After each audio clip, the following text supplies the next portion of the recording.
Good morning, folks. Jay from Cold Nights here, and we have another wonderful coffees and consoles planned for today. We have a lovely new coffee we're going to be trying out, and then we're going to talk about the importance of horror games and game collecting.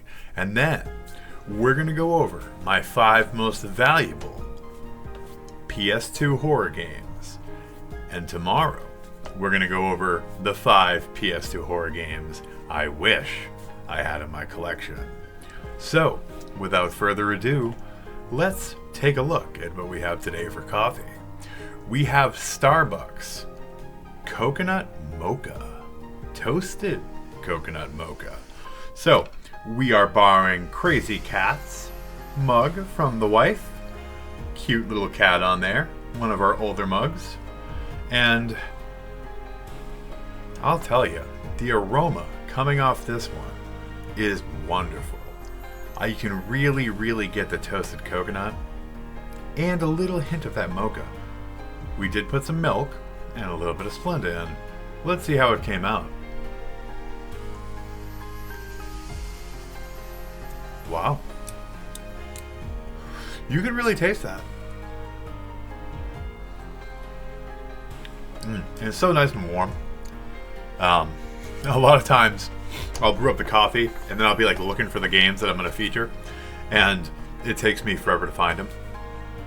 So it's pretty cool that the coffee was still warm. So as a couple extra little things today, yesterday when we did our unboxing, we got some incredible trading cards from our good friend Tristan as part of our care package.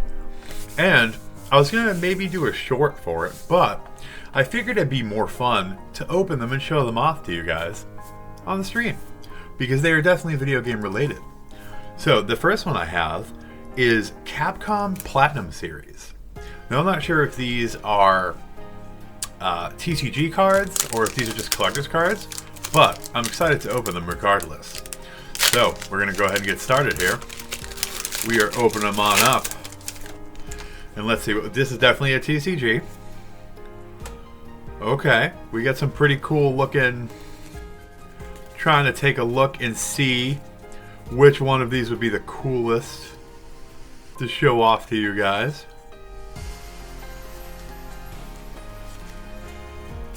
Definitely this one. So these are all foil. I don't know if this is like a special foil pack or if the whole set was foil. But this one is pretty cool. So we get a little bit, it looks like Darkstalker's love. So check that out. Pretty neat. And we got that foil. So pretty cool. Pretty cool. So those are definitely cool. Definitely a TCG. I don't think I've ever played that one. It might be cool to look up. And then, of course, we got Street Fighter vs. Darkstalkers. So maybe we'll get some more Darkstalkers love. But it's pretty cool. I love a lot of the Street Fighter's characters as well. So this looks like it might be compatible with that game. So let's see who we pulled. Ooh. We got a pretty cool looking Akuma.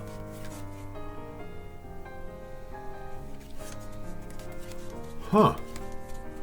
A lot of these are pretty neat.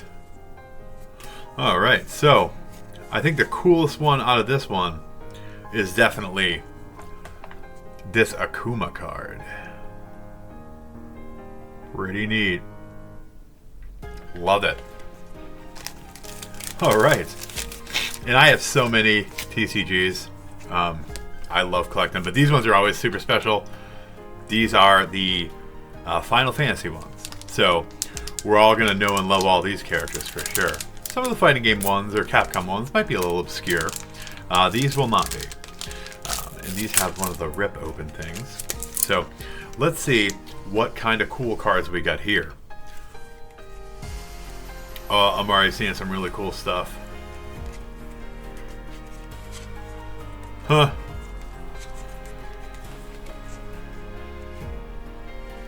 Ooh. Okay, we definitely got to show off some of these. So we got one of our favorite cool monsters, Adamantoids, from Final Fantasy. This one, of course, is really cool. It's our friend Garland. If we can get that to focus. Come on, camera. You can do it. Maybe move a little closer. There we go. There we go. That looks pretty cool. And then we have one of our, of course, all-time favorites from Final Fantasy Tactics. Ramza. Pretty cool. I always love the art on these cards. They're always really cool. The foil one I wasn't familiar with there, so. But that's pretty neat. Let's check out our last pack before we get into the magic of horror games. So,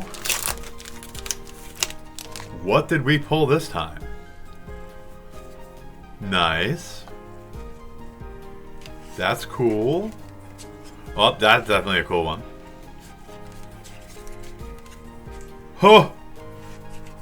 Oh, we got some great ones here. Okay. Definitely my two favorite. So, first one we'll show off. We got your boy Cloud. Shinra Soldier. And then a really cool foil of Ferris. Beautiful art on that. Really cool. EX. That's probably one of the nicer ones. So, love to see that. Thanks again so much, Tristan. I love opening up cards. And it's pretty cool when I don't have to buy them. Normally, there's a significant amount of loss involved with me giving in to opening cards. So, that works out pretty well. So, let's have another delicious swig of this coffee. Oh, so good. Alright, so we're going to go over this list. I have Game Eye up on the phone, and we're going to count down from my fifth most valuable one to the most valuable one. Now, in all fairness, I cannot find one of them. I'm pretty sure I took it out to do a collection video, and I don't know where I put it. And that is Fatal Frame. So in fairness, Fatal Frame is $95. I do have it, don't know where it is. So we're going to have to find that. So that is not on the list, but it allows this next game to move in to fifth place. And this game, I'm going to tell you, is one of the most nerve-wracking games I have ever played. And that is Siren. And as you can see, we have the beautiful rental store decals on it, because that's definitely where I got it. And we have, what I love about this though, the manual is in beautiful shape. Like, they definitely had set this manual aside. They definitely did not put this manual out with. But look at this, man.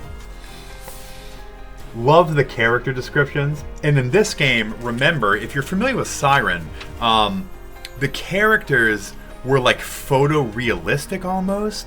And they were all, even the good guys, were in this like weird uncanny valley. And this game just really, really drove home the anxiety, but also the imagery. So in this game, you go to this village on a mountainside and you hear the siren go off, this terrible like horn, and all of a sudden it's surrounded by a red sea of blood, and all of the people go batshit crazy. They become these terrible demons named Shibito, and they're all after you. And you can't really put them down. You have to fend them off and survive the situations you're put into. And many of the characters can die, and it affects the story. And the end of the story, without giving it away, is insane. Insane. So this one is definitely one worth checking out. And that one came in at $64 complete in box. Definitely one of my all-time favorite horror games. but definitely on the PS2. Alright, so now we jump right ahead in value. This one is an all-time classic. It might actually be one of the best games ever made, period. And that is Silent Hill 2 Black Label. And again, I keep all of these stickers on them so that I can remember where I got these babies. So I know I paid $14.99 for this. This game is currently booking for $149 complete in box. And again, beautiful copy. I adore it. This game is what not necessarily started my love for horror games, but what cemented it, right? Like, I was an early Resident Evil person. I played some Alone in the Dark. But this really, really drove it home. The themes in Silent Hill 2, like, I'm not going to go over it. This isn't like a Silent Hill lore video. But they are so deep and so brutal. The story is so well told. Even the remake was wonderful. But this, you really can't beat it. And what stands out to me the most, probably, is the part in the apartments. It's so dark, you can hardly see your way around. And it really, really adds to that anxiety. And that, to me, is one of the biggest parts of horror games. And you all know who's lurking around every corner in this game, and that's your boy Pyramid Head. And that just adds more to it. So the characters in this, incredible. The imagery, incredible. The gameplay, incredible. But the music, Akira Yamaoka has a masterpiece soundtrack for every Silent Hill game, and this one is probably the best of them. So definitely worth every dollar of that $149 price tag. Next up, we're going to continue right on the Silent Hill line, and this one, only $1 more, Silent Hill Origins, going for $150 complete in box. This is another one, Black Label. I remember we picked this up because we had had so much fun with the prior Silent Hill games, and my wife had been playing it on the PSP. That's where we had got it when it first came out. And we got this, and we're like, oh, we can play it on the big screen. It's going to look awesome. And she never finished it because she didn't want to restart her progress to play it on the big screen. But this is an amazing game. And this kind of added in, and again, beautiful booklet. This booklet doesn't even have like a little like there's nothing on the edges or anything. It's like perfect. But this game really introduced some of like the tougher monster encounters. And so if you played the first three, you're kind of used to being able to like take your pipe, whack most enemies with like melee weapons, and then conserve your ammo to fight like the terrible bosses at the end. This one, the combat got much harder. And after that, with Homecoming, and like the games got much harder as far as the combat. So that turned a lot of people off, but this one was still very damn good. And I have it both on here and on the PSP. But good stuff. So now we're getting to some of the crazy ones. In this one, I'm going to put the complete in box price up on the screen. I do not have a complete in box, but I did get a hell of a deal on it. This game, okay, I'm going to show you this because it shows the price that I paid for it, which is pretty crazy. And it is obscure. For the PS2, I paid $17.98. This is loose, no book. I have nothing but the game. The game is in great shape. This game is $178, just the disc. Complete in box, it is $316. I don't have it. I wish I did. I have Obscure Aftermath on the Wii, which is not nearly as valuable. But these games, do not sleep on those two games. Such a great atmosphere, being like locked up in the school after hours with these terrible, like, experimented on, like, monsters, and the teamwork, very much like, almost like a survival horror version of Maniac Mansion, where all of the high schoolers that you have in your party all have different skill sets and can help you in different ways, and they can all die. And so it reminds me a lot of that mechanic in Maniac Mansion. Obviously, there's some humor in this game, but like there's a lot more tension and horror elements in this. But Obscure is one of those ones that is aptly named. It is obscure. A lot of people do not know about these. They are incredible games, and I definitely highly recommend anyone grab Obscure. It's really expensive. Try Obscure Aftermath. You get kind of a taste for it. That's not quite as much on the Wii, if you have access to a Wii or Wii U. But this one is really cool. And of course, you know, if you've seen my videos before, you know my big one. I actually keep it in a shadow box so it doesn't get dust on it. Very dusty house. And that is Rule of Rose. And this is a beautiful copy. It is almost perfect. It is complete. It's your North American boy. Oh, over here. Boop. Beautiful. I remember picking this up around, I don't know how many years ago it was, but it was at a point where these were like in pristine condition. You basically had a choice of this, Haunting Ground, or Kuon for between $100 and $200 if you wanted them in like real great shape. And I chose Rule of Rose. I made the second best choice I could. I really, really wish I picked up Kuon. I'm not an emulator, and you guys can bust me in the comments about that. I do not emulate. I do have the hacked like DS that has some games on it, but most of the time I don't emulate. I don't do any of it myself. That came like that when I purchased it from a friend. So, you know, a lot of people like go play Kuon. Just emulate it. Like, I don't want to. I want to spend $1,200 and have the game in my hand. I'm terrified to do that because I'm terrified I'll get like a fake. And when you're buying on eBay, like I won't be able to check and see if it's fake until it's in my hand. But this is definitely a cool pickup. The game itself is very clunky, but legitimately unnerving and disturbing. And I'm not one of those people that, you know, subscribes to the idea that the game was so bad that it needed to be banned. The story is really about what would children do if they were left to their own devices and what horrors may come from that. And there's some pretty crazy stuff leading up to that. But if children basically overthrew the adults in their life and made their own society, and this is called the Red Crayon Aristocrats. And there is some extreme cruelty, some extreme crazy stuff in that game. And I've played through most of the game.